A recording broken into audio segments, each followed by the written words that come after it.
Okay.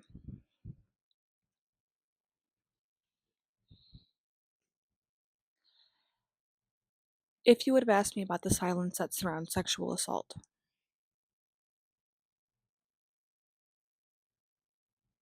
Hey, everybody, and welcome back to If You Would Have Asked Me.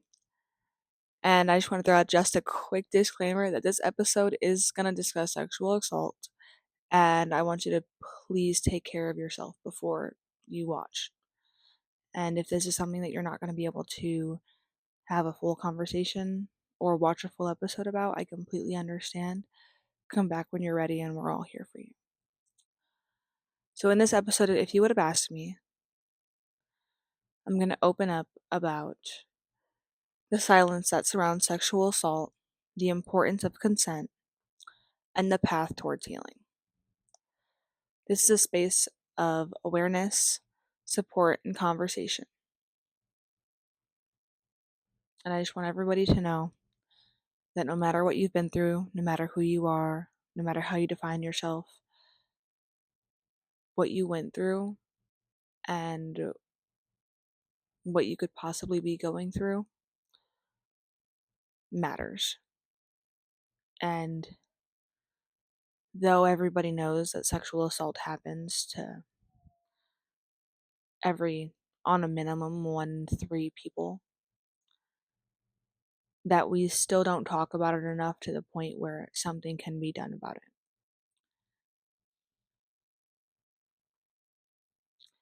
So,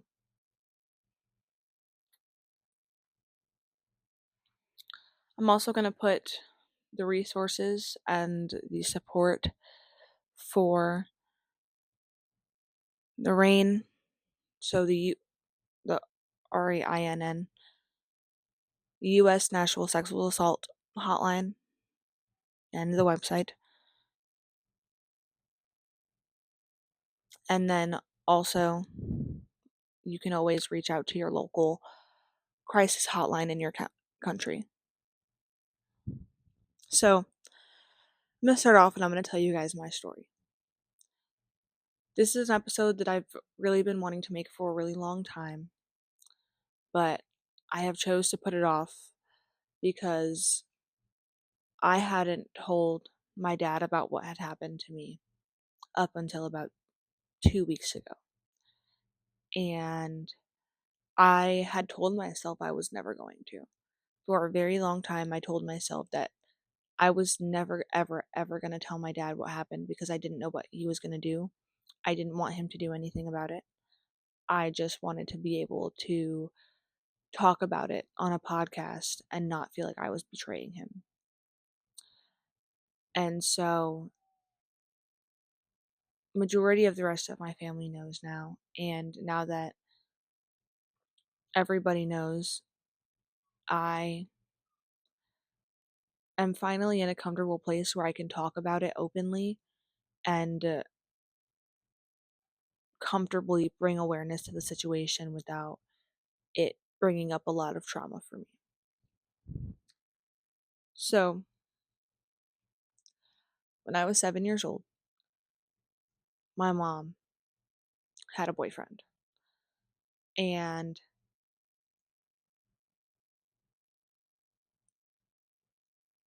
for some of the slightest context, my dad was what started off as a security guard at a strip club and then became a manager at a strip club.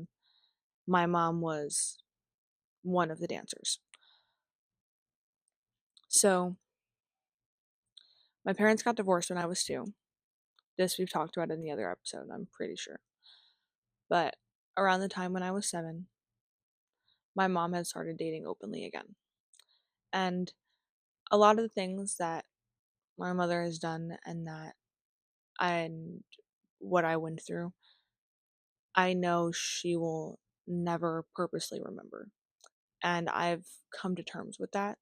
It sucks. And it's a feeling that weighs on me quite often. But the fact that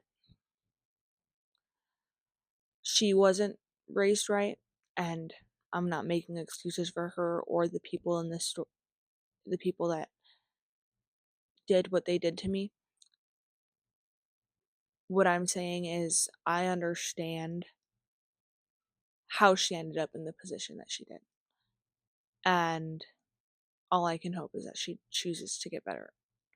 And even if that means that for her, she will decide that anything that happened to me and whatever I went through is non existent. So there were these we won't even I'm not even gonna go into all this full detail. When I was 7, when I was 9, and when I was 11.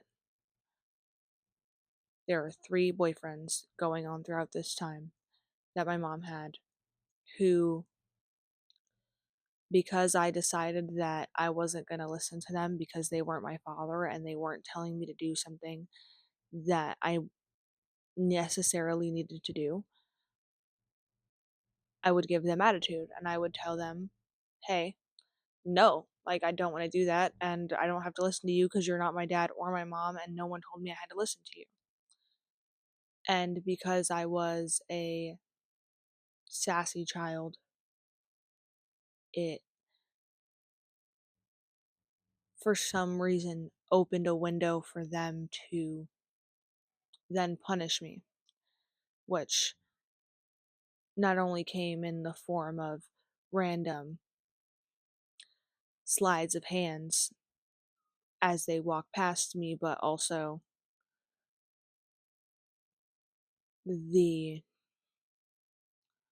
big thing that I know I'm not allowed to talk about on YouTube. And I know what has happened to me because it was a punishment. Like, in their head, I was getting punished for having an attitude. And I know that I'm not the only person that this happened to, but I didn't know what was happening to me was essentially wrong until I was 11 and a half, 12 years old. And the only reason I knew was because in school, someone had actually talked about the big thing that YouTube does not want me to talk about. And I wasn't even included in the conversation. I'd overheard what they were saying and what it meant. And so I went home and I asked my grandma. And I think the question that I asked my grandma was, have you ever been, we'll go with sexually assaulted? The word that I asked was a lot more graphic. And my grandma then told me her story. And my heart broke for my grandma that day. And I cried about it. And I didn't tell her what was going on. But I knew that what was happening to me was wrong. And so for about like a month or two, I tried to tell my mom. And I tried to do something about it. And I told the last man that what was happening was wrong, and then my life was threatened, and I was told that I was crazy and that everything that comes out of my mouth is a lie and that no one would believe an 11-year-old. And so I didn't tell anybody. My mom didn't tell anybody. Obviously, they weren't going to tell anybody. That would make it a big deal. And so I kept my mouth shut for 4 years.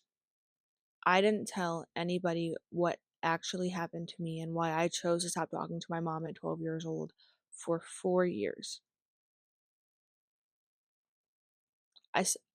There was a day, and because my dad and my mom, they did every other weekend. And at one weekend, I told my dad, no, I'm not going over there. And I would hide out in my room a lot because of what was happening. I would just, like when I was at my mom's house, I'd just hide in my room. And because I hid in my room and I wasn't spending quality time with her, she would also get very, very, very upset with me. And so when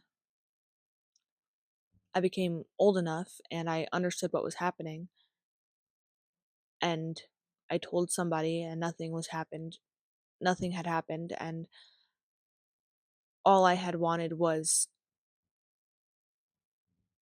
someone to just say, like, to do something about it. All I wanted was for someone to do something about it. And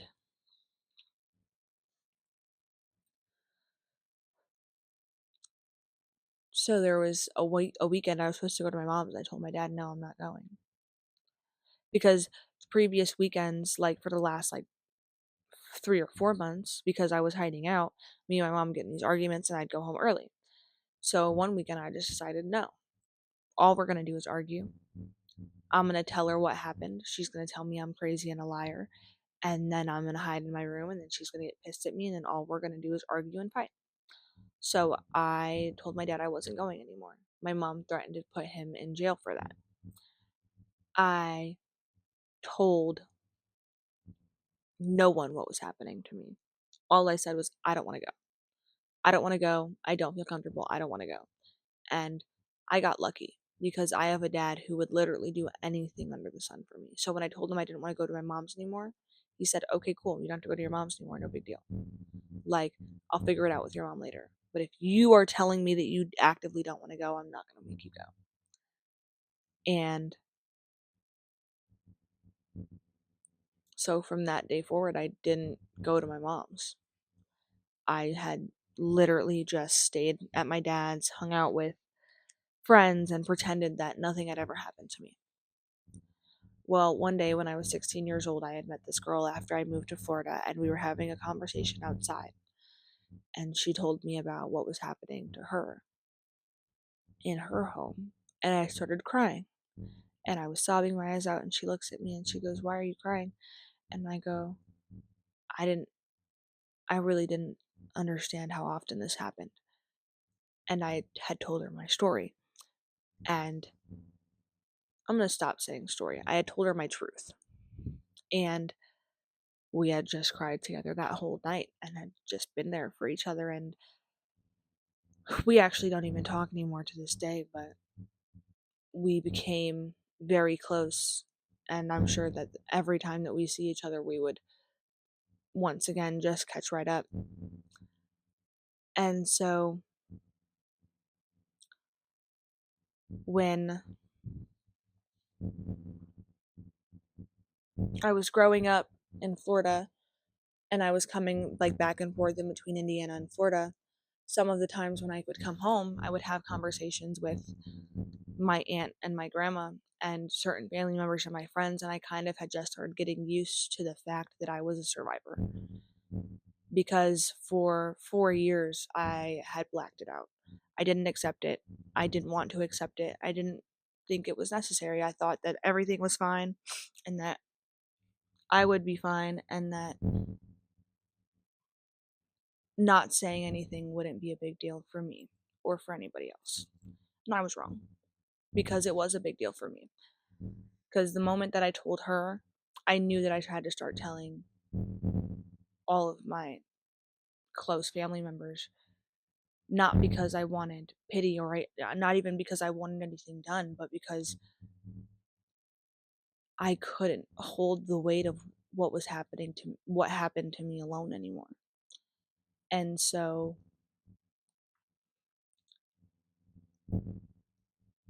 they when my aunt found out, she was heartbroken. When my grandma found out, she was like, yeah, well, it happens to a lot of us. My aunt found out, yeah, well, it happens to a lot of us. When my aunt found out, she was heartbroken because she knew something was wrong, but nobody could figure out what. And I wouldn't say a single word, but she knew something was wrong. And so when she found out that something was wrong and that there was nothing done, even though she knew something was wrong, she was heartbroken because it happened to her too. It happened to my grandmother and my two aunts. Those are all the females in my family, like in my immediate family. Including me, all four of us have been sexually assaulted at the bare minimum. And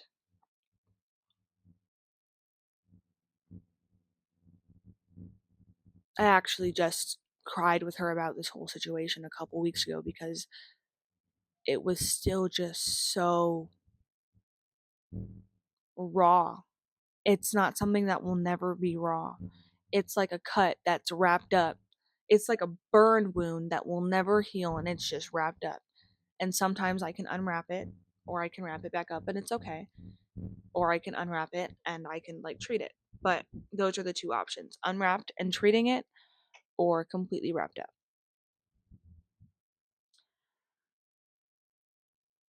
And I had never realized how much what was happening to me had affected the person, my personality. It made me insecure. It made me not want to be around people. It made me self isolated. At times, it would make me a disgusting person. It made me judgmental. And these are all things that my whole life I had kind of hoped I would never become, but I did become because of what happened to me. And so I started seeing a therapist. And my therapist started helping me fully understand what happened to me. She started helping me understand better ways that I can talk it through, how to manage my panic attacks when I was going through them. And she helped me, for the most part, remember fully and more of what happened throughout those situations just because of the questions and the way that she was talking to me. Because, like I said, I chose to black out all of it.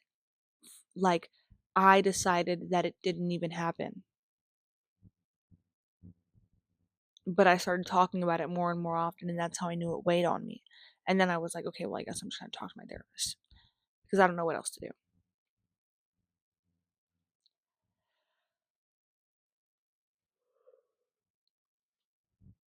And so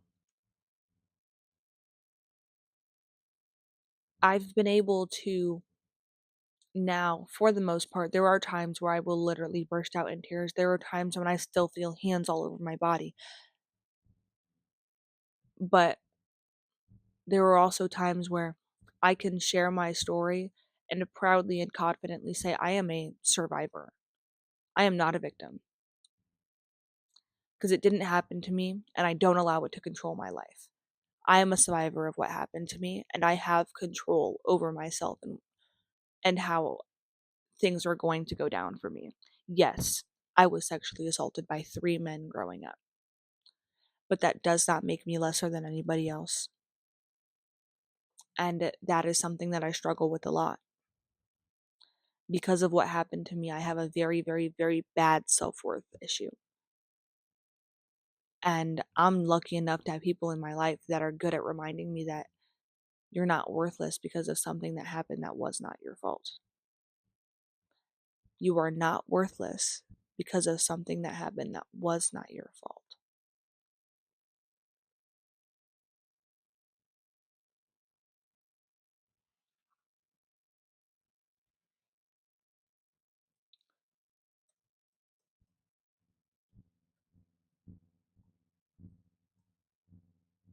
So, yes.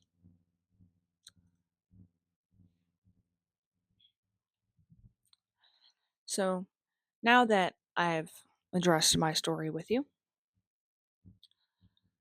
I'm going to talk about what comes after.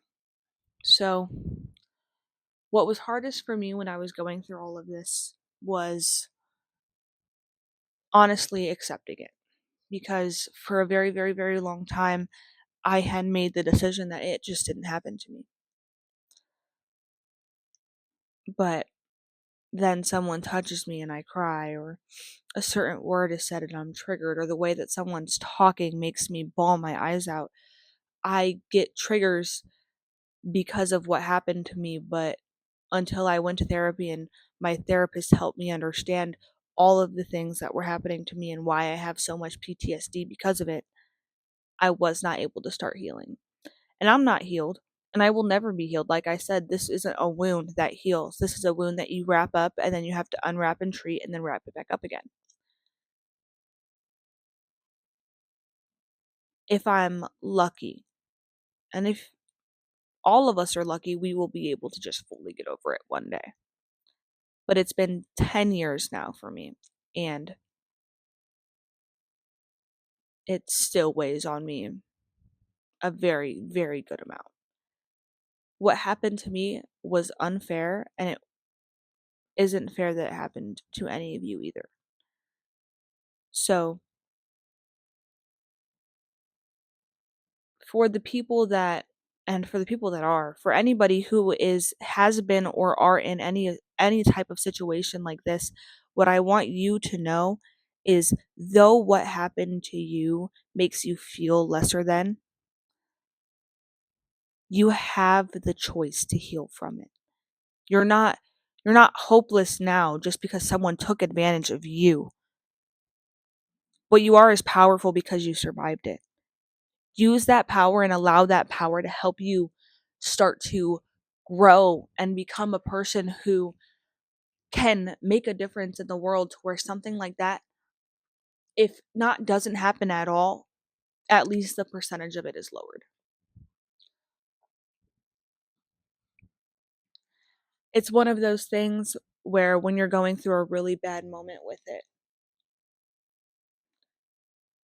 you kind of have to literally just sit there and take a deep breath and just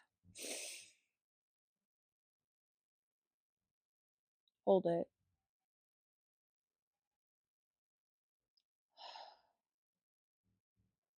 Remind yourself that you're okay. Remind yourself that you got yourself out of those situations. Remind yourself that the universe and God wouldn't have allowed you to survive it if it wasn't something that was not going to destroy you. If it was something that was meant to destroy you and consume you, God and the universe, or whatever you believe in, wouldn't have let you continue to suffer like that. Because the devil is what put you through it. But God and the universe and whatever you believe in are what help you heal. And so if you go through that and you decide that, well, it's me, my whole personality now is what happened to me, that's crazy. And it's honestly, it's not even respectable, because the point that a lot of us are trying to make is that it happened to us. It happened to damn near all of us, and nothing is being done about it. We aren't pushing towards anything to stop majority of these things, and all we are doing is just accepting it and saying, okay, well, we'll catch the ones that we can catch. When in reality, what we need to be doing is taking the initiative and taking the action to genuinely look into our situations and see what difference we can make, not only for people who have been in that situation, but just anybody else in general. If we aren't allowing ourselves the room to expand our creative minds to help other people also achieve a level of peace that we're also chasing, we're never going to reach it. Healing after a trauma like this isn't easy. Like I said, I still feel hands all over my body. It's not as often as I used to. It literally used to happen every day throughout the whole day. And then as I started to talk about it more, and as I started to fully understand what was happening to me, I also started to understand that I don't have to be stuck in that specific part of that trauma. I can grow way more because of it.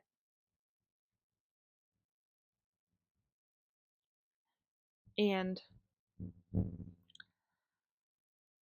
another reason I'm having this podcast is because I want to bring back awareness to this situation. Because I feel as though, yes, we are all acknowledgeable of it, and we all go, oh yeah, like that poor girl. Like, we also are not hearing them fully. And I mean hearing every victim publicly, fully. Survivors don't feel comfortable just speaking about what happened to them on social media or with the court or in any situation. And that's not okay, because for as common as it is, we should all be okay with talking about it just as much. And the reason that half of us and most of us are so scared to talk about it is because What happens if someone wants to do something about it? What happens if we can't win that case? Like, what happens when it doesn't go the way that it should in a fairy tale? And it sucks that that's something that we all have to think about before we even start to even try to raise more awareness to the situation.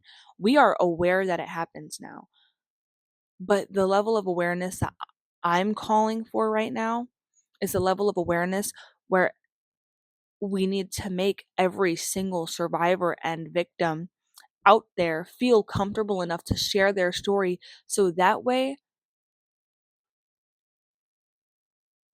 the person that is sexually assaulting them can then have that script flipped. Because yes, you were the abuser. Well, no, I may not be abusing you, but now my story's out there and everybody knows. And if they see you down the street, you're going to be the one who has an issue, not me.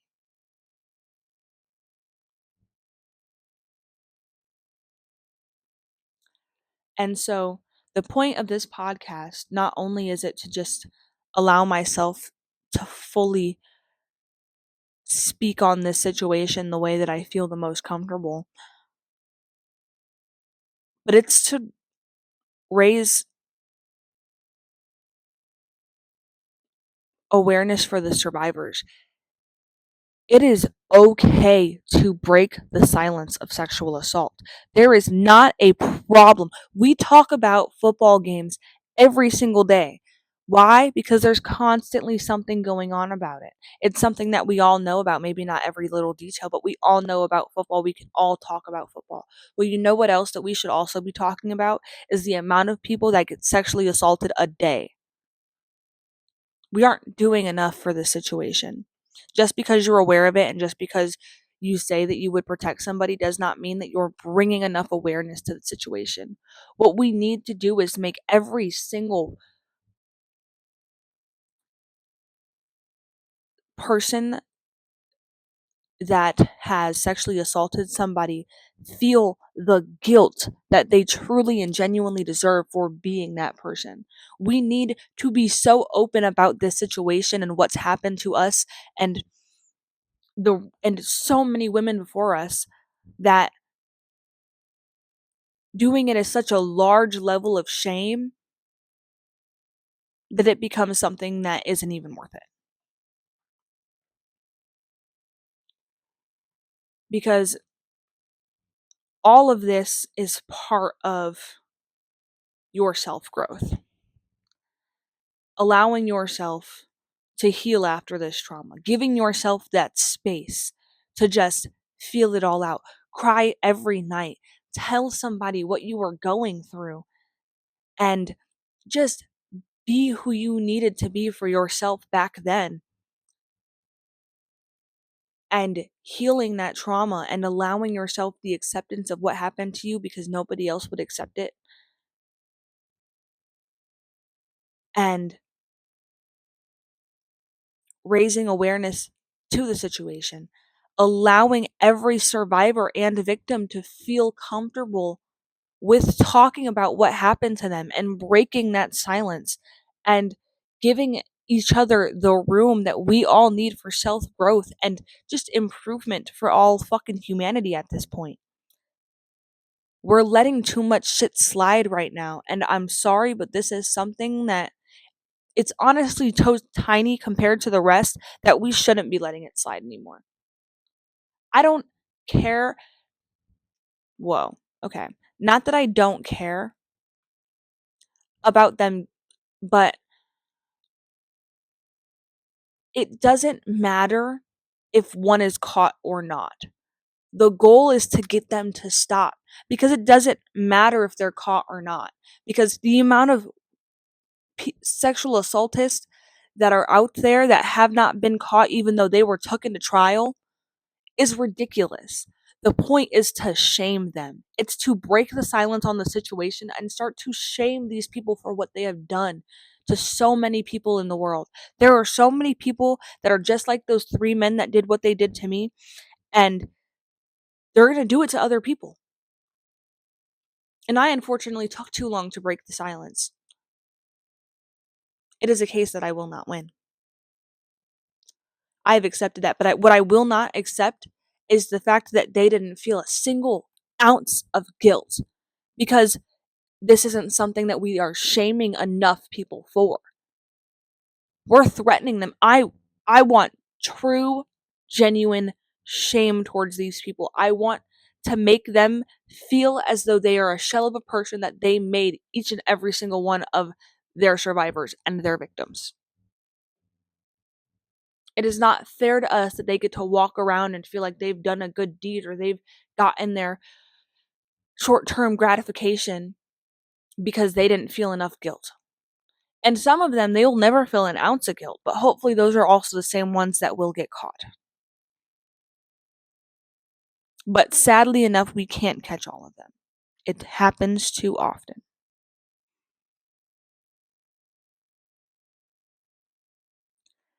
And once again, I just want to thank you guys so much for listening to my story. I'm going to get off. This has already been a lot for me. It's just taking a lot in me to not just break down right now. As I'm talking about it, I literally am getting sent back. I feel hands in places that make me want to freaking die. And so, with that, I'm going to leave this conversation here. And I just want to remind you guys that I will have resources and support in all of those links in the bio for today's episode. And if you are a survivor and you feel comfortable with sharing your story, feel free. This is a safe space. This is where you can do so. Even if it's just to get it off your chest because you've never told anybody, or even if it's just to reiterate the story again because you didn't win, or even if it's just because you need to let it out one more time because this isn't a wound that heals. Feel free. My comment section is open for you. If you don't feel comfortable opening up in the comment section, feel free to DM me. I am here for every single one of you. This is not something that I take lightly, but it's also something that I don't think we're handling the correct way by